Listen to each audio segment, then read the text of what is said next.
Puthiyara BM UP സ്കൂളിൽ വിദ്യാരംഗം കലാസാഹിത്യവേദിക്ക് തുടക്കമായി. ഉദ്ഘാടനം ഗായകൻ റിജേഷ് കുമാർ MK നിർവഹിച്ചു.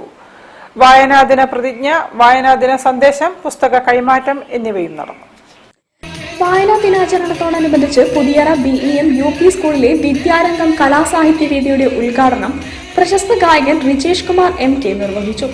വായനാശീലവും സർഗാത്മക കഴിവുകളും വളർത്തുന്നതിനുള്ള വിവിധ പ്രവർത്തനങ്ങളുമായി വിദ്യാരംഗം കലാസാഹിത്യവേദിയുടെ ഈ വർഷത്തെ പ്രവർത്തനങ്ങൾക്ക് ചടങ്ങിൽ തുടക്കമായി. വിദ്യാരംഗം കലാസാഹിത്യവേദി വിദ്യാർത്ഥികളിൽ വായനയും സാഹിത്യ സാംസ്കാരിക അഭിരുചികളും വളർത്തുക എന്ന ലക്ഷ്യത്തോടെ പ്രവർത്തിക്കുന്ന ഒരു ക്ലബ്ബാണ്. ഗാന്ധി പീസ് ഫൗണ്ടേഷൻ പ്രസിഡന്റായ T. ബാലകൃഷ്ണൻ വായനാദിന സന്ദേശം നൽകി. സ്കൂൾ ലൈബ്രറിയിലേക്ക് പുസ്തകങ്ങൾ കൈമാറുകയും ചെയ്തു. നിജിന VK വായനാദിന പ്രതിജ്ഞ ചൊല്ലിക്കൊടുത്തു.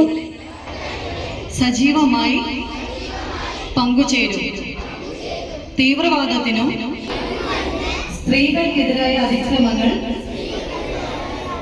തുടങ്ങിയവയ്ക്കെതിരെ ചിന്തിക്കുകയും വരുന്ന അഴിമതിയും അനീതിയും ശ്രമിക്കും. ഭാരതത്തിലെ നിയമവ്യവസ്ഥകൾ. സ്കൂൾ ഹെഡ്മാസ്റ്റർ ദിലീപ് S അധ്യക്ഷത വഹിച്ചു. വിദ്യാരംഗം കൺവീനർ V. സ്മിത ലക്ഷ്മി സ്വാഗതം ആശംസിച്ചു.